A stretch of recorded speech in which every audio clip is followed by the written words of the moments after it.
Welcome guys to another video from this series SQLIte.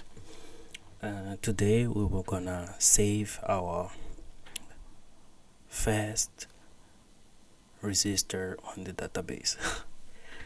Let's go to the Android Studio.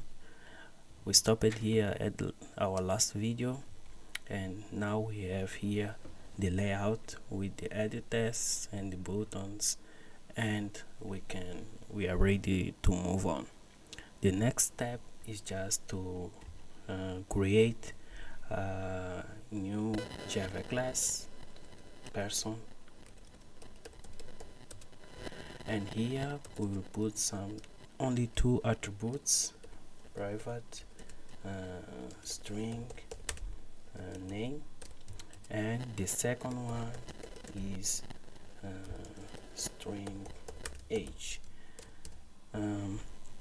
We will use string, but the better approach should be use integer or another numeric type. So here we will generate the constructor, and then we will generate also the getters and setters, and last we will generate the toString method.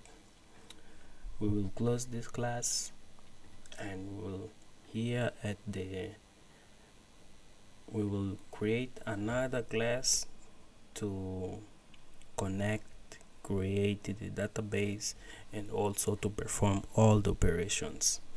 So right click, next, Java class, and here we will give a name, database helper.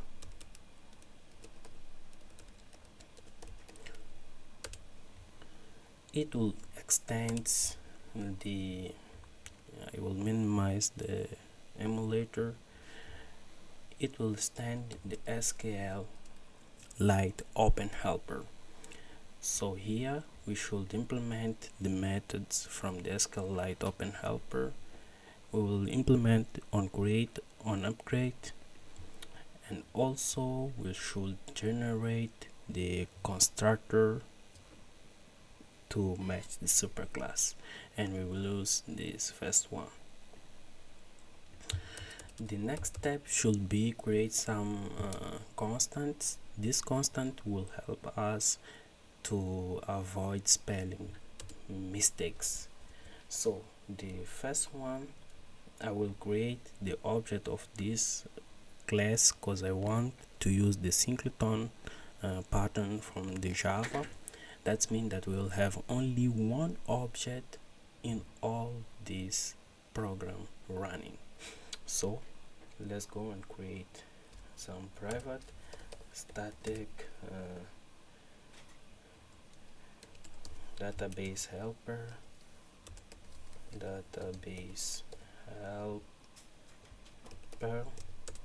It's a constant, it should be uppercase, and then private, it's not final, is not a constant, it's only static. So database helper, and then private static final string db name. This should be uppercase, and this will be persons db, and we'll duplicate this line. We will change the type to int, and we will put here db version, and it should be version 1. That means that in SQLIte we can have more than one version of database. Another thing, we can just copy this line and create the table name here.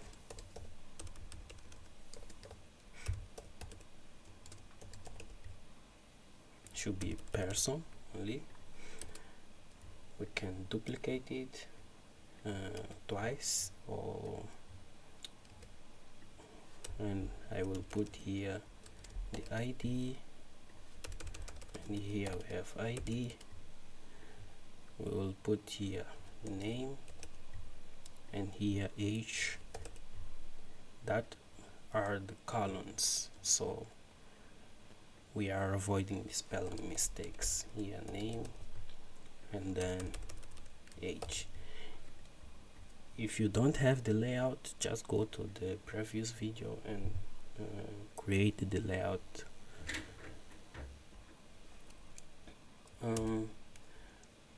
We'll just copy the last one, and here we will put the create table query. This is a SQL, pure SQL. There is no difference.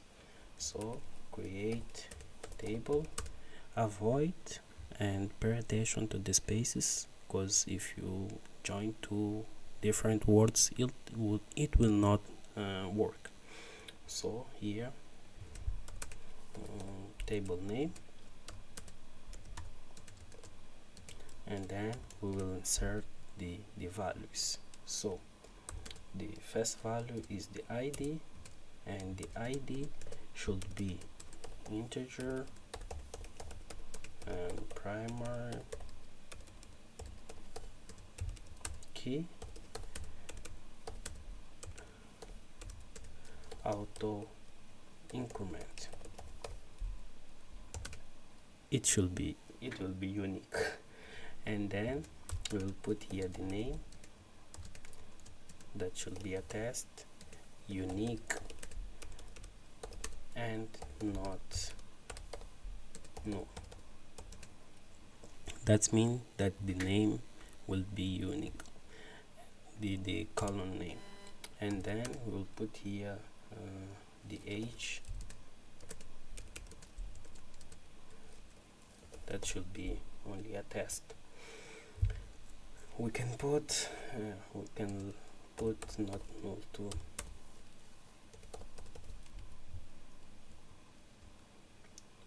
We'll close the brackets and we'll close the sentence.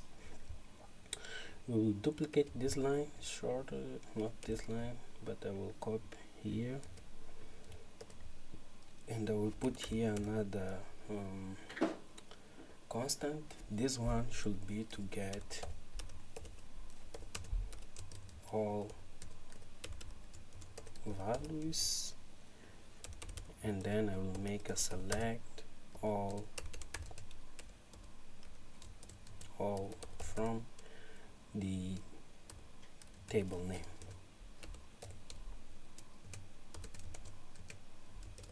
I will close, and also I'll put another one to drop the table.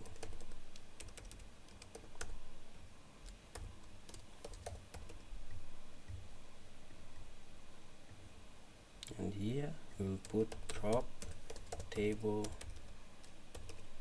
if exists.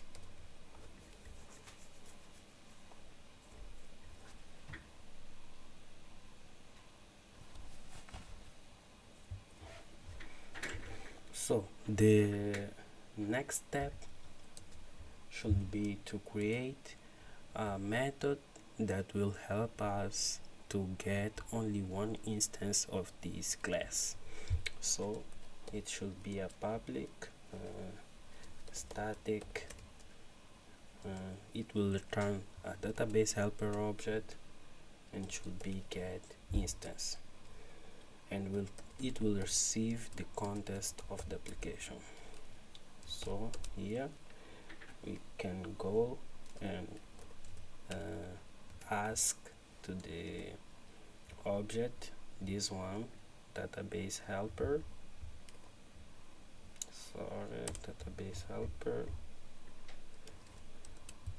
if it's equal to null. If it's not, if it's equal to null, we will just create a new database helper, and it receives the context that we'll receive here, the table name, and also the not the table name but the database name, DB name. Also no, the factory, and last we'll put here the DB version,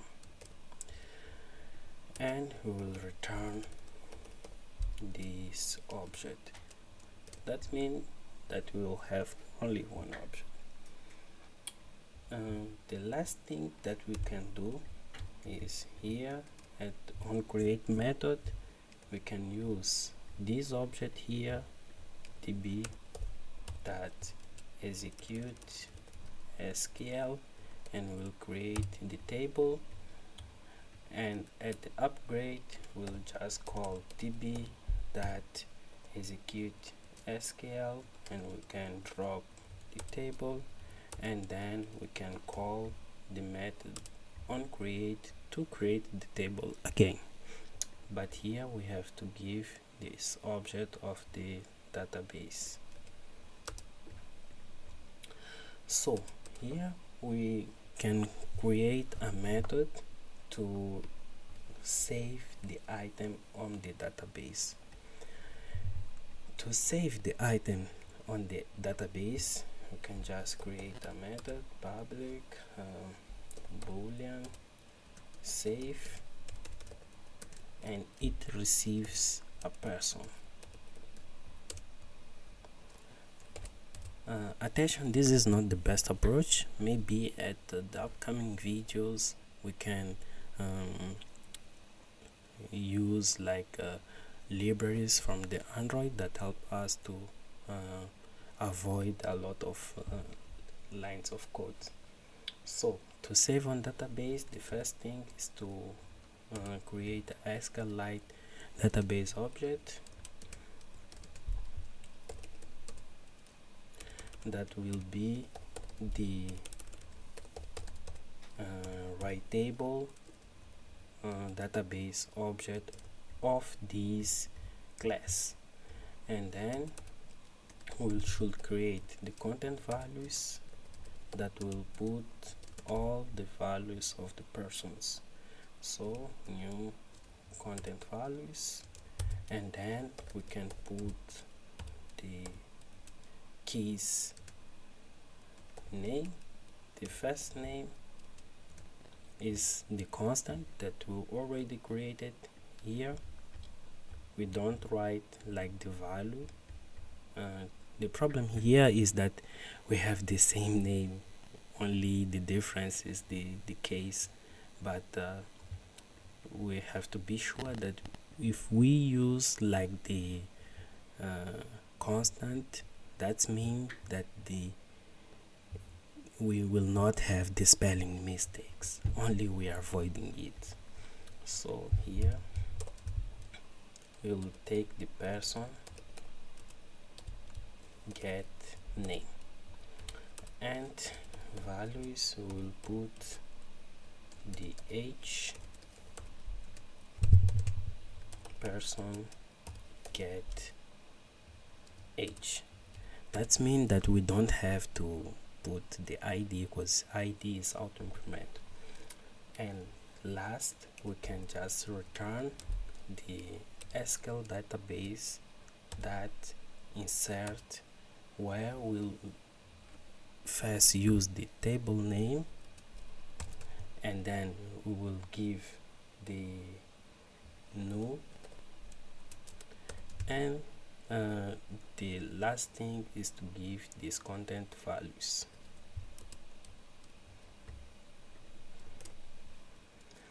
But here we said that we are giving a boolean, but this sentence always returns a number. Normally it returns one negative if it's not saved to the database. So we can say only return SQL database if it's upper to 0. That means that it's positive case. so it will return a boolean value. Okay, the work in these classes ended, so now we can go to the main activity. And the first thing that we will do in the main activity file, we will just create first the binding object. If you don't know, one more time, the binding, just go to the previous video, and here we will initialize this variable,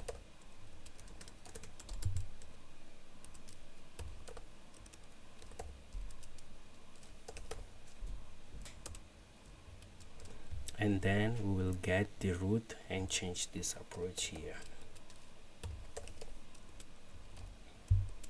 So here we will give like the action to the button save, so we can use the binding to call the save button, and then we can set a click listener on the button, and here be free to use or lambda expression or the old approach. If you use the old approach, you should put here new view on click listener, and it will create for you all this on clicking method, or you can try to use the lambda, just v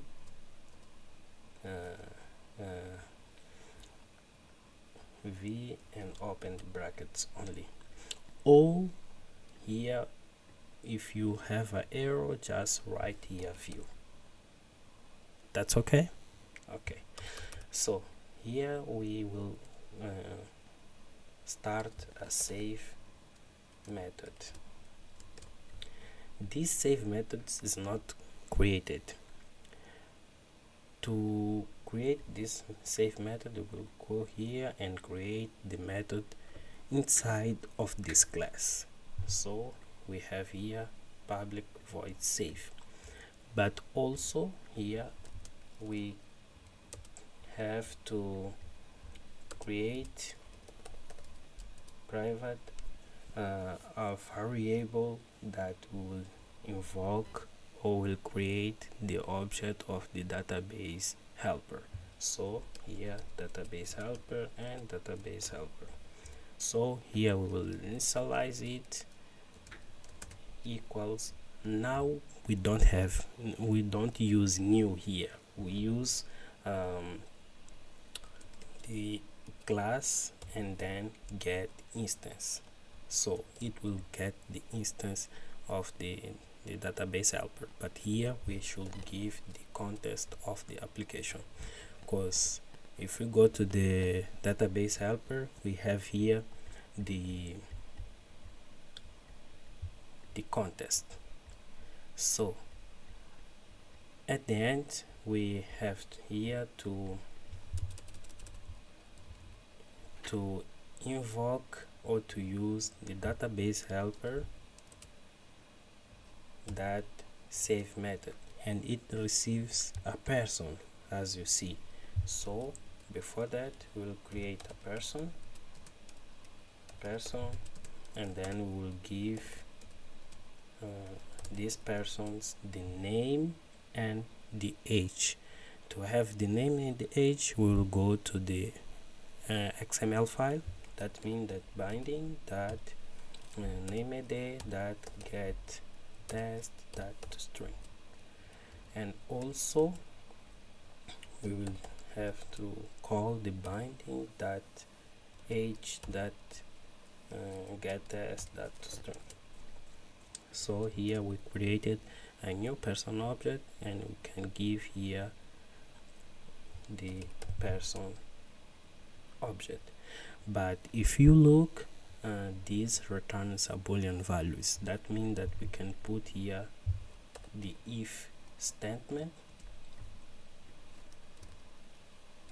and we can show a toast message if it is successful created, success.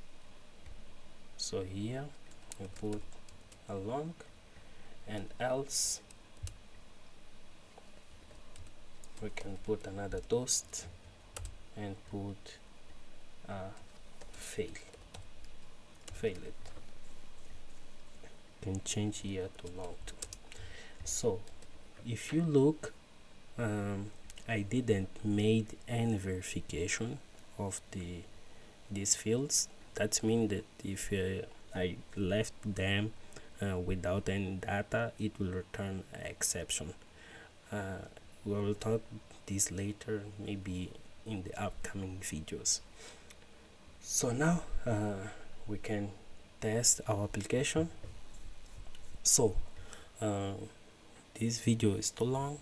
That means that we will close here, and we will just start our application, and we will see the result on the next video. Let's go.